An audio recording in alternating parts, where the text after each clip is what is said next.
This special edition of FTB Spotlight is brought to you by the We Are Inn. Experience the very best Happy Valley has to offer at the one-of-a-kind We Are Inn and Restaurant. Over the summer, I did a video highlighting Andy Kotelnicki's usage of pre-snap mobility at Kansas. We thought that was going to be one of the X factors that was going to enable him to take this Penn State offense to the next level. In that video, I talk about how Kotelnicki likes to use one of these as a metaphor for a defense. This is a Hoberman sphere. It's a child's toy meant to illustrate the concept of angular momentum. This is what we're dealing with, the kind of football mind here. To us, this game has vexed generations of us, our fathers, our forefathers. To him, literal child's play. So with all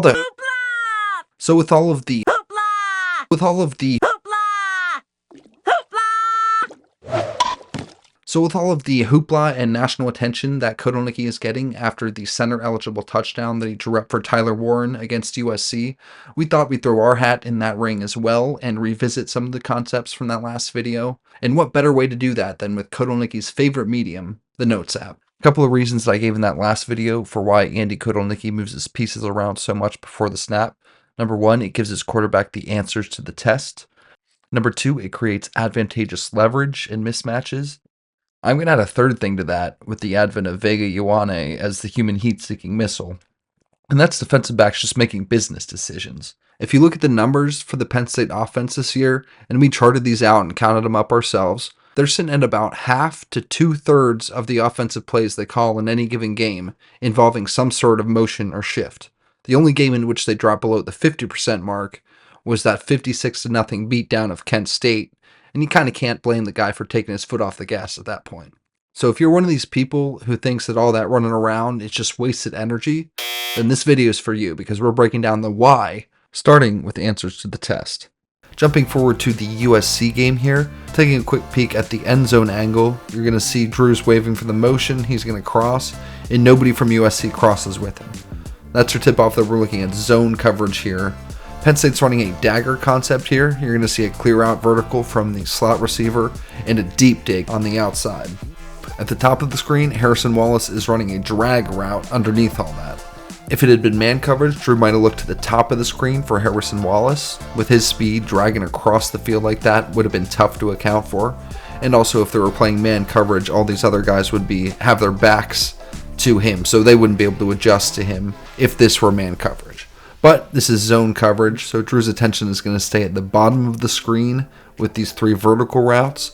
Because Drew knows they're in a zone here, whether they're in a single or two high shell, I've got three guys running towards the same deep zone. Even if they've got two deep zones on that side of the field, you're only going to be able to account for two of those three guys. One of them's going to ultimately end up open. As we start to roll here, keep your eye on Liam Clifford out of the slot. He's going to take the safety's attention. You're going to see the second the safety commits to taking away that vertical threat right there, you're going to see Drew's already getting ready to release this ball. He knows because the safety's out of the picture, I now have a one-on-one with Fleming in this outside corner, and look at the positioning of that guy. He's not going to be able to make a play on this ball unless he goes through my guy's body, and that's illegal. So this is a great, smart, safe throw. It was a great read, helped along a lot by the information he was able to gather before the snap, thanks to that motion. New play, similar situation. You're going to see Harrison Wallace coming in motion from the bottom of the screen, but this time number 5, the defensive back, does move with him, does account for him. Drew's going to see that and he's going to know he's looking at man-to-man defense. So what am I going to do when I'm seeing man? I'm going to look over to the left side of the screen where my man beaters are set up. I'm going to have Tyler Warren and Julian Fleming running crossing routes to the center of the field. Both of those guys setting picks to get Nick open on the edge. Open field, first down and more. See how that linebacker just gets rubbed off of that legal pick there. I think it's Warren who hits him, not Fleming. Warren actually hits both 28 and 9. So that's probably the number one reason for motion, is it lets you diagnose with a pretty high level of confidence whether you're about to see man or zone coverage. Next item on the Notes app is leverage, manufacturing advantageous leverage for the offense. And these couple examples are from the West Virginia game. They're going to start in tight here and then shift it out to the diamond formation to the top of the screen with a solo, I think that's Wallace at the bottom of the screen. This is one of the things that makes this Penn State offense so dangerous. They can put a heavy formation out on the field like they just did and then shift it out wide and spread you out from a heavy. or they can line them out wide, make you think they're trying to spread you out, and then bring you in heavy.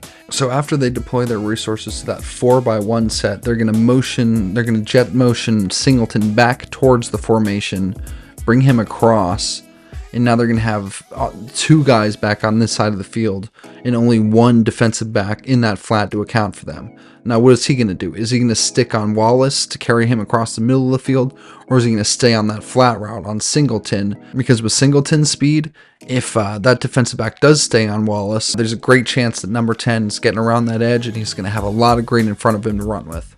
So as it plays out here, I'll stop it right here.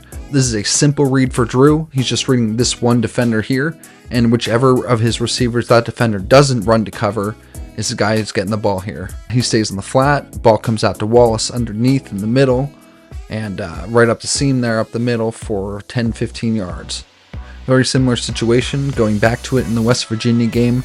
They're going to shift out wide, Katron Allen up to the top of the screen. He's up there with Drew Aller, actually. So you have Aller and Bo Prabula on the field right now. What's called 3 quarterbacks on the field at the same time, with Tyler Warren out there too. So we've got Allen up at the top of the screen, and then we're going to jet motion him back towards the formation here. And look how West Virginia accounts for that. With both these linebackers right here in the middle, look how low they come down in this play. They're both accounting for the edge speed to keep Allen from getting around the edge there. And you see who ends up getting in right behind them is Tyler Warren. And by the time they realize their mistake, it's too late. And Bo Prabula proves that he does have an arm attached to that legs of his, and he uses it. Touchdown, Tyler Warren. This is a similar situation from this past weekend's game. You're going to see motion from the top of the screen, and because of the speed of that motion, the defense has to react to that motion immediately, or they're going to get outflanked. If they let him get around that edge, they're done. But they're kind of damned if they do, and they're damned if they don't, because Tyler Warren's just going to find that soft spot and sit right in there. So again, the same situation, putting number 7 here in conflict. He has to either count for the flat or stay on Warren, because you got someone taking the top end off. You're not going to have safety help over the top. Ball comes out to Warren. Either one of those guys can make it pay, but they pick their poison, and Tyler Warren's probably not the one to leave uncovered in that situation. Experience the very best Happy Valley has to offer at the one-of-a-kind We Are In. Located in Phillipsburg, we are the perfect destination for football and food fans alike. Our impressive menu specializes in many dishes, from Italian cuisines to Philly specialties like classic cheesesteaks. There's something for every palate at the We Are In. Whether you want to watch the game or share a glass of wine with a special someone, you're sure to find something to love here at the We Are In. Now on to the fun part, the big boy, Vega Ioane. This is a page from Kotelnicki's playbook that he brought over from his time at Kansas. That UCLA game was the first time that he got a lot of attention for it, but it's not the first time that they pulled it off. Here we're in the Illinois game. They're going to bring him in motion from the bottom of the screen. As he's coming towards the top, the defensive end, it's going to see him coming straight for him. All he can do is lower his head and try to absorb that hit. But after he turtles down, Ioane just pulls the string, goes right around the outside. Now he's a lead blocker with Bo following him. Now somebody did trip Bo up from behind, but if he's able to survive that shoestring tackle, he's got a big boy out front. He's probably scoring on this play. I wouldn't be surprised if they take a look at this in the offseason and maybe make some rules about eligible numbers, who's allowed to go in motion on plays. I wouldn't be surprised if they look at this as a safety issue, getting such large men with the head of steam going at the snap, and look at him asking the crowd to, shower it on him. Let's watch that one again.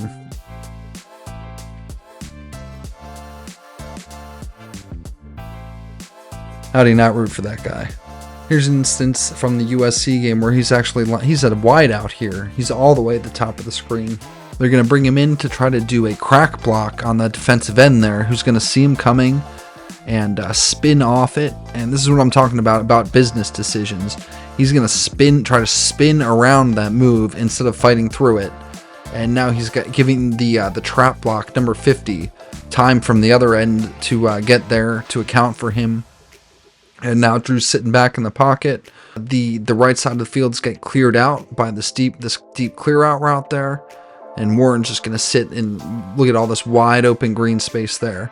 I don't know why USC has 4 guys condensed right on their freaking logo there. That's got to be a defensive lapse right there, a mental lapse that creates this openness that he turns back into the middle of the field. Some rumbling, some bumbling, and a stumble or two. Turns it into about 15-20 yards there. So as you can see, these are all various ways of pulling apart that Hoberman sphere.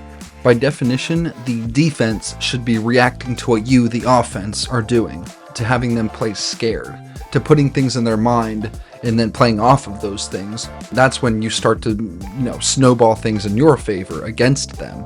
If you can force them to react to what you're doing before the ball is even snapped, you're setting yourself up in great position to have the defense off balance, uncomfortable, and you're going to have a great chance to make that a very stressful 60 minutes for all of those guys.